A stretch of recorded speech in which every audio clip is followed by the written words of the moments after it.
It is always our pleasure to have the head coach of the Arizona Cardinals joining us on a Monday at 3 o'clock here on the Burns Gambo Show. Jonathan Gannon joining us here on Arizona Sports, the local sports leader. Coach, how are we doing today? I'm excellent. How are you guys doing? Very good. Good. We need the Mets to beat the Braves right now. If they do, then the Diamondbacks are in the playoffs. But if the Braves win, then the Mets are out. I just got filled in on listening to that little excerpt about everything going on in the city. It is. It's crazy. Like that. Go So Mets. they had a Mets. doubleheader today, and the Diamondbacks need one of the teams to sweep.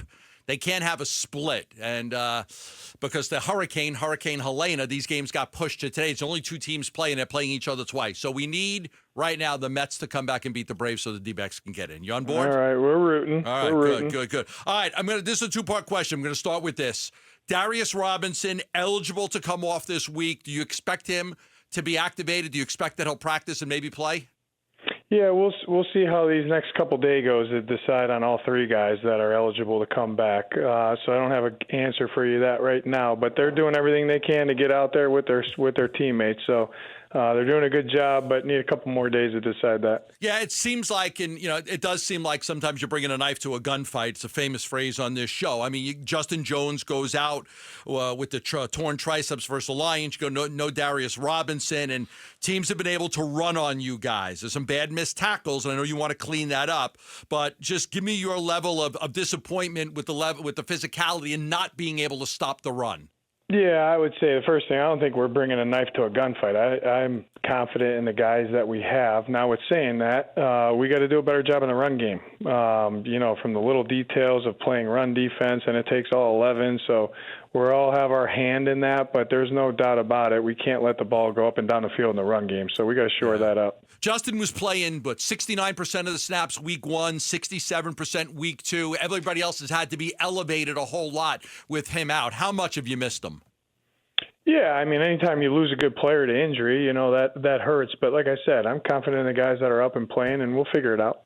Jonathan Gannon, our guest here on the Burns Gambo Show, you used a word yesterday when you were meeting with the media after the game that I think in the past you and I have spoken about before, and that's adapt.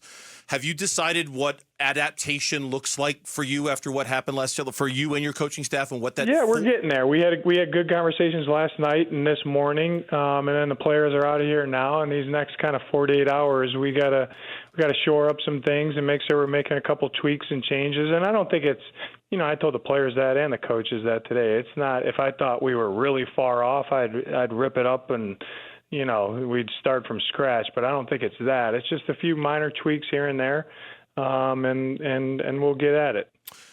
And that conversation was happening during the game, like towards the end of the game. Is that the impression I got with the headsets? And you guys were talking about it kind of during the game about what everybody needed to do to change? No, what I meant by that really, it's just when you're getting beat like that and the game's over, but the game's still going on there because we're down so much. It was good positive conversation of we just collectively as coaches we got to do a better job. Jaden he's been great these last few weeks, but he started 25 out of 28. Goff last week was 14 out of 14 to start. It does, some of it could be a pressure issue, not getting pressure in time, but give me your thoughts on the cornerbacks. Do you see any changes coming at the cornerback spot in the coming weeks? No, I don't. I think they're doing their job. I think it takes all 11 guys, you know what I mean? And hats off to Jaden. I thought he played extremely well. And we kind of died a slow death there. He operated at a high level, and we really couldn't get him off schedule. And so we got to do a better job affecting the passer, and that's all 11 guys. One of the things that's been talked about a lot is just Marvin Harrison Jr. 5'10" mark of the third quarter. That throw to him was the first time that he had been targeted since the 3:30 mark of the first quarter. That's a stretch of about 28, 29 minutes. What do you need to do to get him more involved in the offense so he could be a factor? Yeah, that's why I say I don't think we're that far off. He had some opportunities, and there's a couple reasons. We kind of took turns why the ball didn't go to him. But I actually thought he played extremely well. Probably in my opinion, the best that he's looked. And what makes you say that? I just thought his legs looked good. He was launching off the ball. He was winning his one-on-ones. He looked fast out there. He had good body lean, precise with his route detail. I thought he really took a step. So we'll always, he'll be involved, and we'll get him the ball. But you're right. We need to get him some touches, throughout the game. So, and that's what we'll do. Well, So cleaning that up, I'm really curious about this. So if he had such a great game, the routes were good, his legs were fresh, everything, what was happening to where he wasn't being targeted for that long stretch? Well, it takes the other 10 guys to make sure that the ball can go to him when he wins. So good pass offense is all 11 guys. So that's what I mean, kind of taking turns. You know what I mean? We got short protection. Quarterback's got to be on point. The other guys in the route concepts got to be doing the right thing. So just minor details of what's going on in the pass game. We got to clean some things up. Jonathan Gannon, our guest, part of his weekly visit here on the Burns Gambo show, talking the Cardinals lost to the Commanders yesterday. James Conner, 104 yards rushing. As a team, you had 181, 5.7 yards per carry. That's usually a very foundational piece for what you guys are trying to do. Have you been able to diagnose why it wasn't necessarily a foundational part for a win yesterday? Yeah, a little bit, yeah. When you have 3 and outs, that normally doesn't bode well to stay on the field and score points. You know what I mean? So I did think the run game was better yesterday. I thought our O-line did a good job of displacing people. And I thought the backs ran well, you know what I mean? And we got some yards in there. But I think just the ability to stay on track and convert third downs and stay on the field will help us tremendously in the run game and totally as an offense. Yeah, I got to imagine that's kind of like a core piece for at least some of the struggles you guys are going through. What is it, like 5 for 20 on third downs the last 2 weeks? Whether it comes to the quick start, scoring on the first drive and not being able to sustain that, the run game, how kind of a cornerstone moment is it for you guys not to have that success on third down with what you're trying to do? Yeah, if you're not converting third downs, you're not ripping off more plays, and you lose the ability to have a chance to score points. So, it kind of all goes into each other, and you hear my kind of, as I kind of half laugh at that. It's not laughable, but that's the truth. You know what I mean? So you got to stay on schedule. You got to convert third downs. You got to get the ball moving, and you got to score some points there. So, and then when you do that, when you convert on third downs, then that's where I think the run game really gets going, is on mixed downs.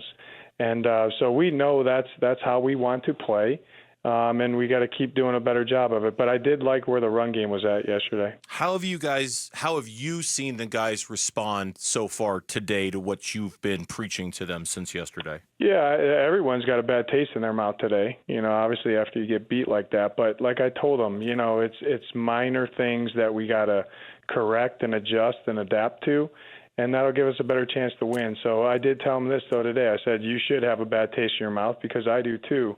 But once they get back in here on Wednesday, it's on to San Francisco, because you can't let this one beat us twice. So I expect us to have a really good week, and we need to, because we were going to play a really good team. I like that you kept feeding Trey Benson the ball at the end of the game. I know he had the one fumble that was recovered by Froholt, but I thought he ran hard. I thought he hit the holes hard. It was good to see, because I'd like to see you guys get some production out of him. What did you think of that last drive with him?